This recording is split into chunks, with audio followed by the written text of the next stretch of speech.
Hi guys! Kamusta po kayong lahat? So today ay gagawa tayo ulit ng general love reading. At paalala ko lang, hindi po lahat ay makaka-resonate. So take what resonates and leave what doesn't. At kung bago pa lang po kayo sa channel ko, don't forget to hit like and subscribe para po updated tayo sa mga videos na i-upload ko. At kung gusto niyo magpa-private reading, message lang ako sa Facebook, nasa description box below, Lastella Micaela Tarot, or sa Instagram, Lastella Micaela Tarot. Okay? So, simulan na po natin. Start na tayo. Kanino kaya energy ang makukuha natin sa general love reading?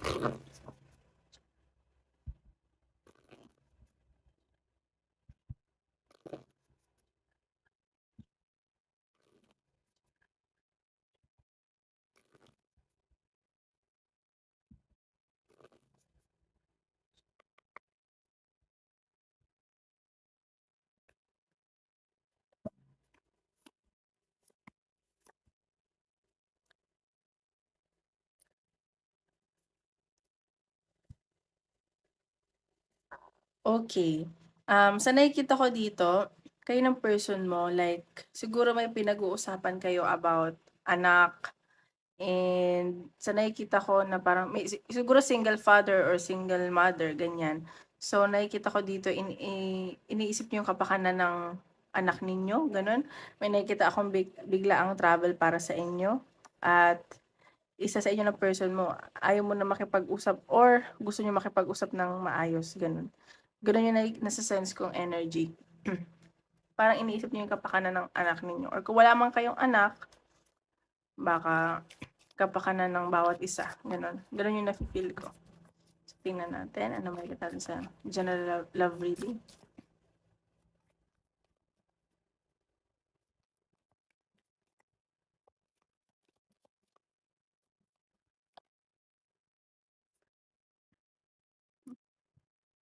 Okay, mirror.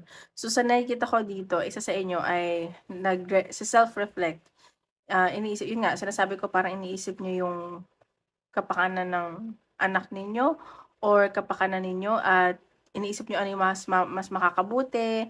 Parang ikaw, nag-surrender ka na eh, or nag-surrender ka na din, parang, Lord, kayo na po bahala, universe kayo na ang bahala, ganun. So, maganda naman yung nakikita ko na maganda yung pag-uusap ninyo. See? Parang pinag-uusapan nyo, like, ano makakabuti sa mga bata.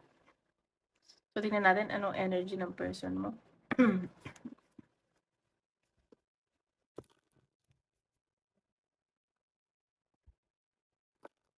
Oops, sorry.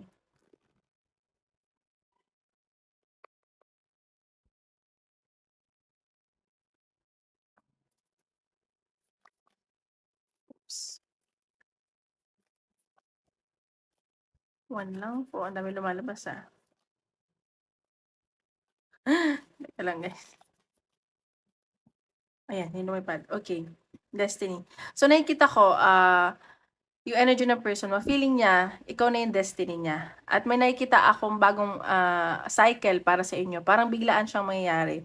At parang na-realize niya na ikaw talaga yung gusto niyang makasama at ikaw yung mahal niya talaga. Kung noong una nagbulag-bulagan siya, this time, alam niya na. Parang, ayan, yung ang para sa isa't isa. Yun yung nararamdaman niya. Or nagbubulag-bulagan lang tong person mo. Ganun. Pinapanatan.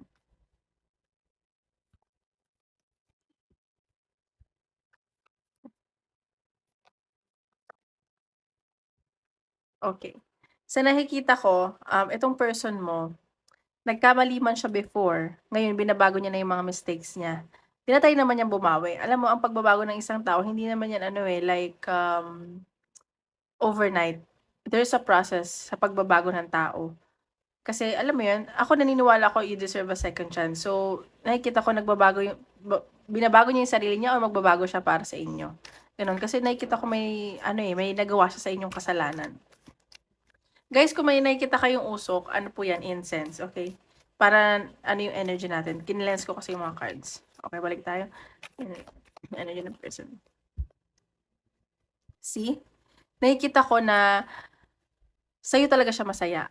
Or kung hindi man nangyari ngayon, mangyayari pa lang. Marirealize niya na ikaw pala yung nagpapasaya sa kanya or may mga anak kayo, kayo pala. Ganun yung nasisense ko.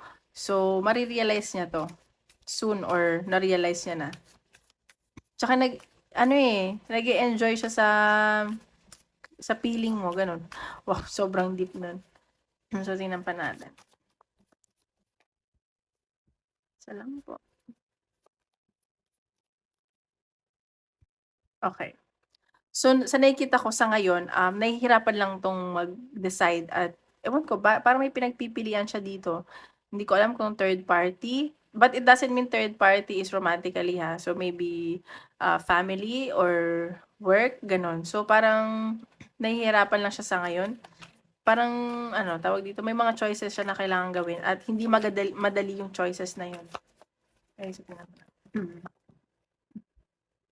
See? Sa nakikita ko bina-balance niya kasi yung mga kailangan niyang piliin o yung mga situation, pero nakikita ko gagawa siya ng choice. Ayun. Kasi parang binabalanse niya talaga, eh, yung mga pagpipilian niya.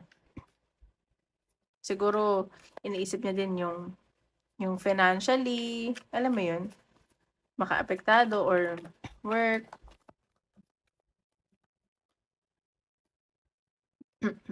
Okay, sa nakikita ko kasi itong person mo, um, as of now hindi siya financially capable. Nakikita ko may pagbabago sa kanyang finances.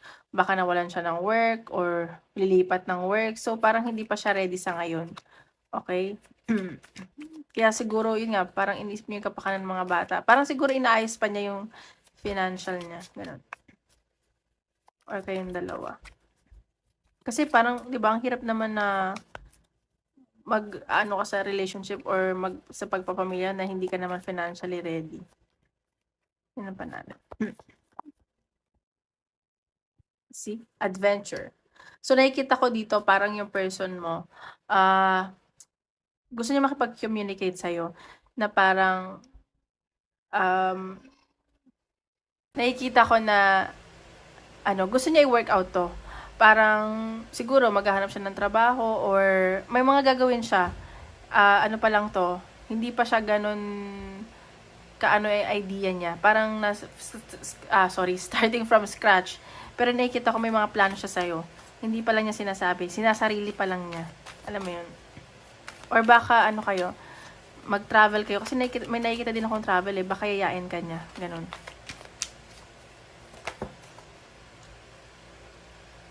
Okay, 9 of Wands in reverse. So, nakikita ko, kasi yung person mo ngayon, parang restricted siya, eh. Hindi siya makalaya. Ganyan ang sense ko. Parang may mga need pa siyang gawin. Parang, tawag dito, kailangan pa niya i-stable yung sarili niya or basta may kailangan pa siyang gawin. Hindi ba siya makalaya sa kung ano man yung gagawin ninyong action or siya. Ganyan ang sense ko. See? So, nakikita ko ginagawa naman niya yung lahat. Like, siguro, may paparating, siguro kakausapin ka nito at yun nga, isa-suggest niya sa'yo yung mga dapat gawin, ano yung dapat gawin sa connection niyo or sa family niyo. At nakikita ko na ano siya, mas marami na siyang ideas ngayon at kung dati hindi siya nakakapagsalita, ngayon magvo-voice out na 'to. At yung communication niyo, willing naman siya makipag-communicate ng maayos, pero dapat ikaw din, hindi lang siya. Kasi may nakikita ako na parang may mga idea siya sa sarili niya, eh. Alam mo yun, may mga gusto siyang i-voice out sa'yo, gano'n. Okay, so ngayon tignan natin yung energy mo, lipat lang natin 'to dito, Energy mo naman.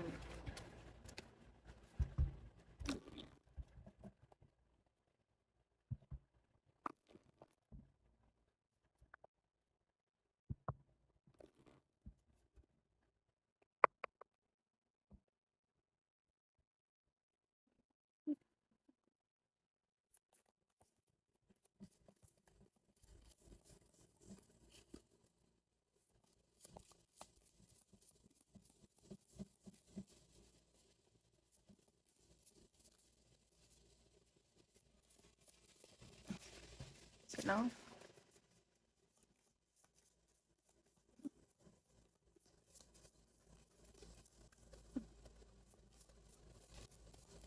Oops.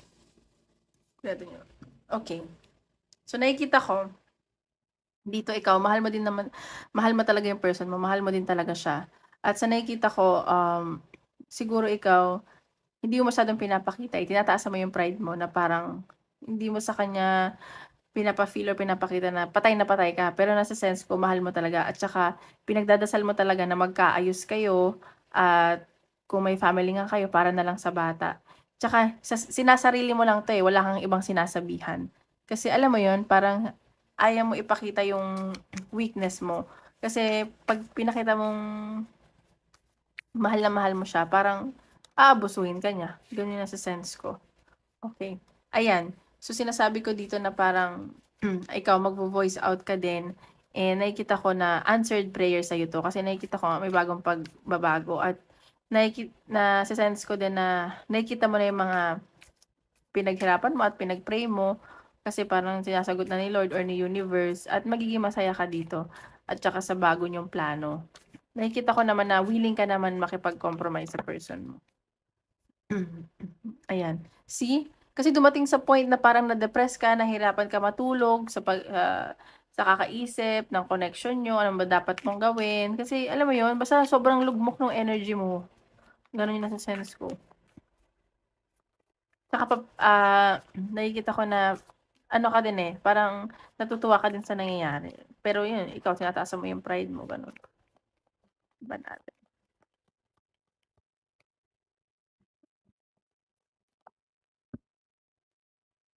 Okey. Wheel of Fortune and Reverse.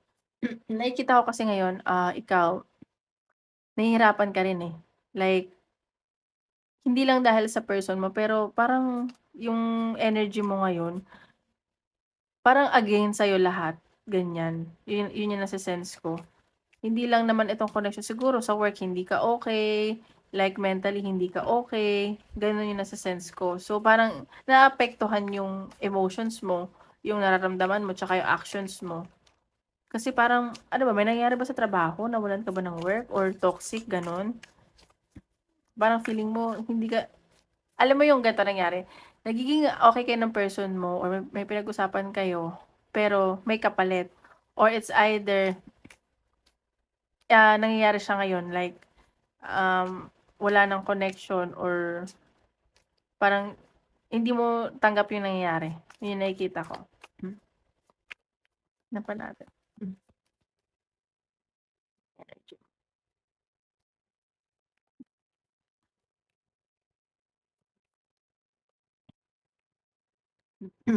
Dalawa yung labas, okey. So, nakikita ko dito ikaw nagmamatigas ka, eh, and very controlling ka din kasi authoritative ganyan nakikita ko. Like, kailangan gusto mo ikaw yung masusunod, which is hindi puwede. And nakikita ko dito na darating din yung point na parang maggi-give in ka din. Like makikipag-compromise ka din kasi alang-alang na lang sa connection niyo or sa person mo or kung ano man 'tong pinanghahawakan mo. May pinanghahawakan ka din kasi dito, eh, alam mo yun? Siguro yung ano na lang, tawag dito, parang yung may alas ka, hindi ko alam kung ano yung alas mo. Siguro pera, gano'n.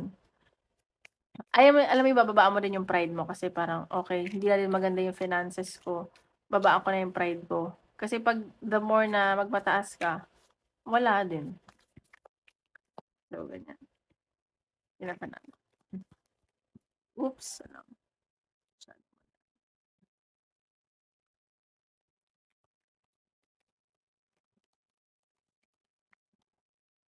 see?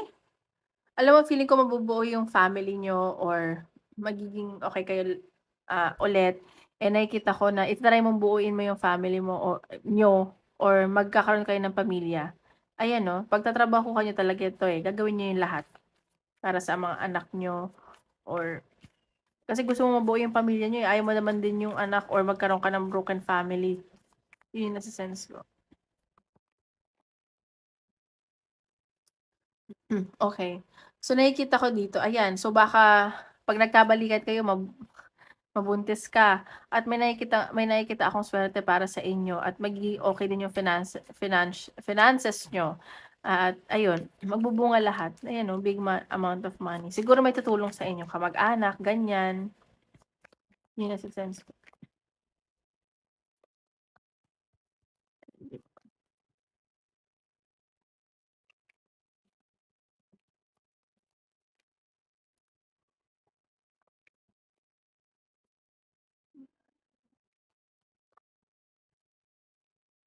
See? Oh my God, may nakikita akong celebration sa inyo. Magiging masaya talaga na kayo at magiging maayos. See, oh, maging patient ka lang daw, at lahat ng hinihiling mo at hinihiling niyo ng person mo ibibigay sa inyo ng universe at ng Lord. Ayan, oh, may nakikita akong celebration baka, may magbi-birthday or party or basta may se-celebrate kayo ng person mo. Yun nase-sense ko. Or lilipat kayo ng bahay or makakapag-isip-isip kayo na, okay, mag-ano na alang-alang sa mga bata o ganyan. Or kung wala man kayong anak, ano, kakasal na kayo. Tingnan natin advice ni universe. Kakasal.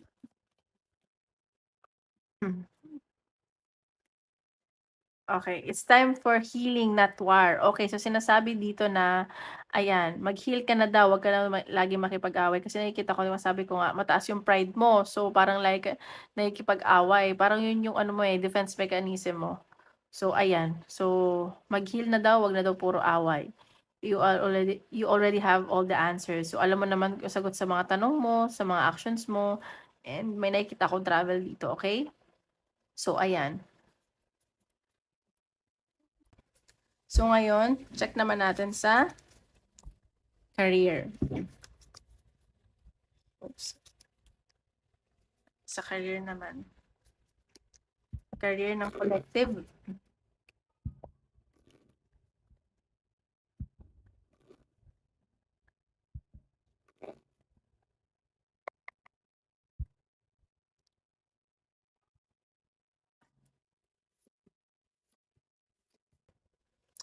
Okay, wow! So, sa career nakikita ko, may travel na paparating sa inyo, baka mag-abroad kayo at biglaan lang 'to, ayan. So, may ending ako nakikita, baka iiwan niyo na yung work niyo dito sa Pilipinas or kung ano man yung work niyo. Medyo ano lang, may mga delay lang na onti pero matagal mo na 'tong hinihiling, matagal mo ng pinagpe-pray 'to at ibibigay na sa'yo at baka dun mo pa ma-meet yung the one mo, kung kanino man 'tong reading na 'to. Ayan, meron lang onting ano naman, blockages pero parang delay, pero tuloy na 'to, okay. So, tingnan pa natin. Biglaan yung travel mo, eh. Uy, tingnan natin. Umaano yung lalamunan ko dito sa incense. Tingnan natin. Oops! Ayan. So, ayan, matagal mo 'tong pinag-pray at pangarap mo talaga itong bagay na 'to at ibibigay na sa'yo ng universe at nakikita ko na sobrang magiging emotional ka, sobrang matutuwa ka at ayan, kasi parang minanifest mo 'to, eh, iniisip-isip mo lang, alam mo 'yun, pero ibibigay na sa'yo. Wow, congratulations. So, tingnan pa natin, advice ni universe sa career. Oops.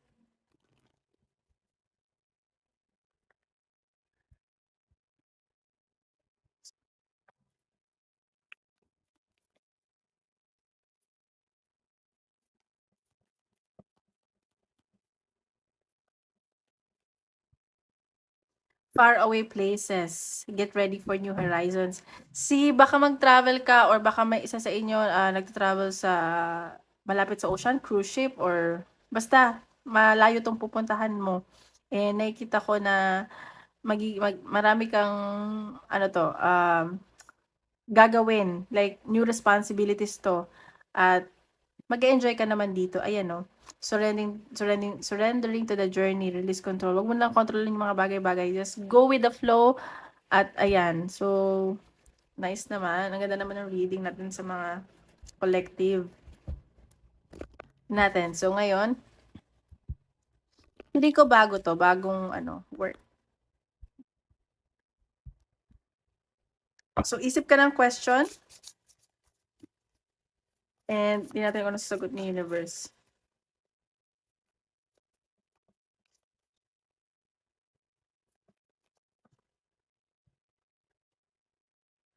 Okay, it's up to you. So, nasa sa'yo pa rin daw ang desisyon kung ano ba ang tanong na 'yan, ayan. Ask your angels, ano ka rin, mag-pray ka din, humingi ka rin ng gabay, ayun, bigyan ka ng sign, ganyan. Ayun lang. So, ayun lang po, maraming salamat. Tomorrow ulit. God bless.